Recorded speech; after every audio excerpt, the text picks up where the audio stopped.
Hey, what's up, YouTube? Classic 1333 coming to you live with my TNA pay-per-view predictions for No Surrender. I had to look and see what the name of it was. I can already throw the white flag in. I'm talking about No Surrender. I'm also gonna talk about something I read on the internet. I guess like TNA is planning on doing some spring cleaning or fall cleaning because fall's coming up with like roster cuts. So I guess there's like 6 names confirmed that they want to get rid of. I was gonna go through who I think should be released, and I also had some questions too about TNA's roster page. But first, let's go into No Surrender predictions. First match we got is Velvet Sky versus Madison Rayne in a grudge match. And the funny thing with Impact is like as bad as like the storylines have been, like the Beautiful People storyline, like with Velvet and Angelina versus Madison Rayne and Tara, the biker chick. This has actually been like the best storyline in TNA, which is kind of like sad that not really sad that the knockouts have the best storyline, but it's like it kind of makes you wonder, what are they doing wrong? Oh wait, everything, because the booking team is local. So anyway, Velvet Sky versus Madison Rayne. I'm picking Madison Rayne to win because I think she's kind of got more to gain, and it's a good way to keep the feud going. Um, she's also like a former Knockouts champ too, so in the Knockouts division kind of needs more lady wrestlers in it. So basically, like I think Madison's got more to gain. Falls Count Anywhere, we got Abyss versus Rhino.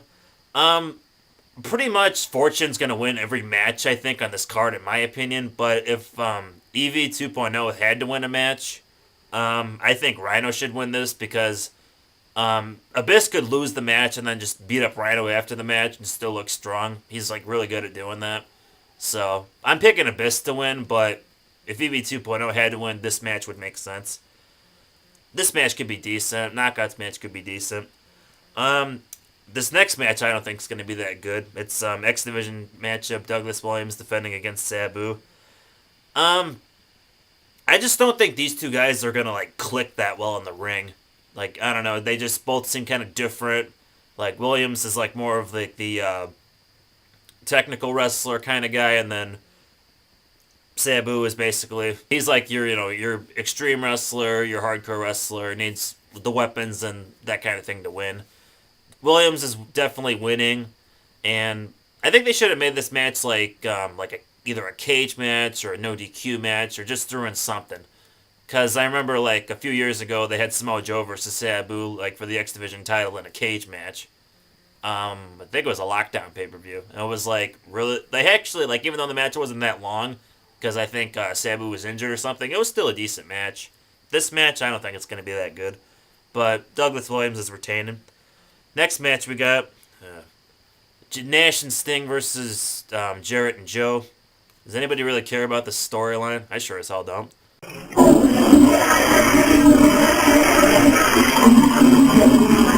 can tell I'm definitely not a fan of the old farts that are still in TNA.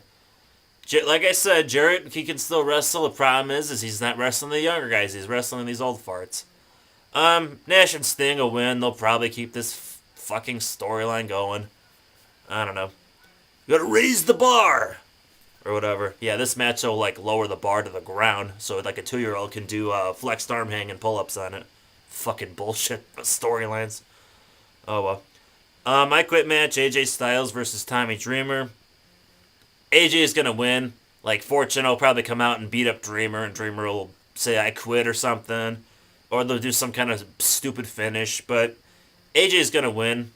Like I don't see why he would lose to Dreamer. I don't know. Tag title matchup, we got Motor City Machine Gun versus London Brawling.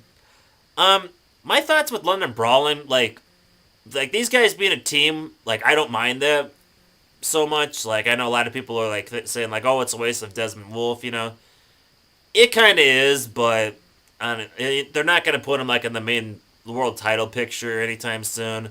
He's not an X Division wrestler, so I guess in a way it would make sense for him to like be a tag team wrestler right now. So these guys aren't gonna win though. They just like formed a team and like they beat some guys on Explosion to get the title shot. Scott Hall would woo. It's really not like a big major thing. these guys won't win this pay-per-view, but probably like maybe in a few more pay-per-views down the line, they might get a victory over Motor City Machine Guns for the titles. But Motor City Machine Guns are winning. They'll keep this whole feud going, which is fine with me. Then we go to our semifinals matches for determining who's going to be a number one contender at Bound for Glory. We got Anderson versus Pope. This will be a good matchup. Might be match of the night. I'm going to go with Anderson. And we got Angle versus Hardy. And Kurt Angle's definitely winning. And then at Bound for Glory, early prediction now, it's going to be Angle versus Anderson. Angle's winning it. Angle's not going to lose because he loses, he's done with TNA. And he's not going to be done with TNA. I think they said something about he might retire soon, but it's not going to be like right now, you know. It'd be cool if TNA did something like shocking with this and didn't have Angle win, but he's gonna win. I mean, if his whole career is on the line or whatever, he's gonna fucking win. So, all right, next topic. Before I go into the whole like releases thing, I looked at TNA's Superstars page and I have like a lot of question marks with talent. First off, they have Jimmy Hart listed on there. Okay, the Nasty Boys have been gone for like ever. So why is Jimmy Hart still on there? He hasn't been on TNA TV in forever either.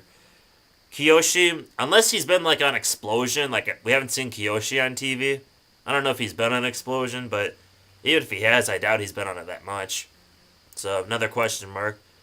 Suicide, Kazarian's been Kazarian for a while, so why Suicide's still on there? Nobody else is playing Suicide right now. Shark Boy, when was the last time he was on TV?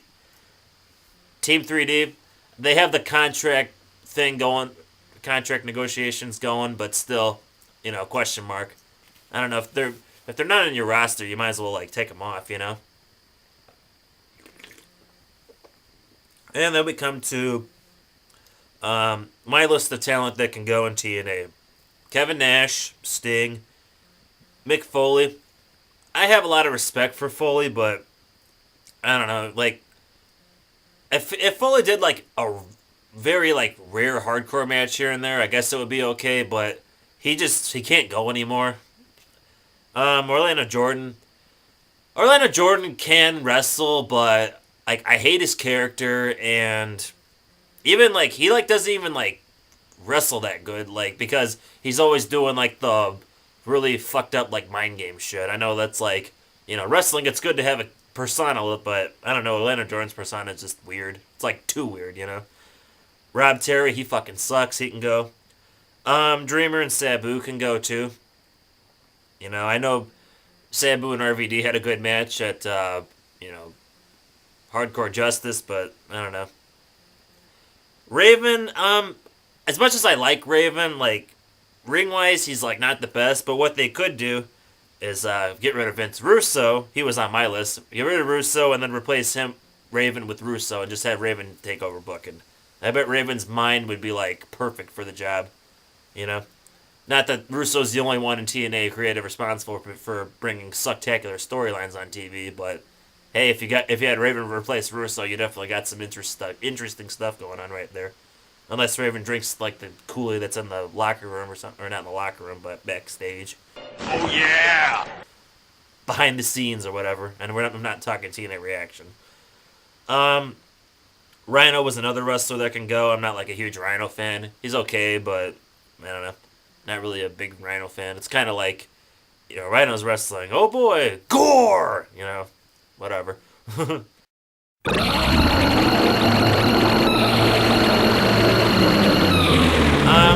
I guess that's pretty much it. That's like my list of people.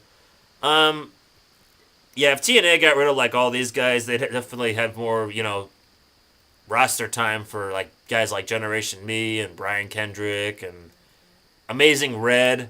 You know, you could get him back on TV. You know, they really need to like do something with their X division. It's a lot of like the whole titles things. The X division, they need to get more knockouts. They could use a few more tag teams.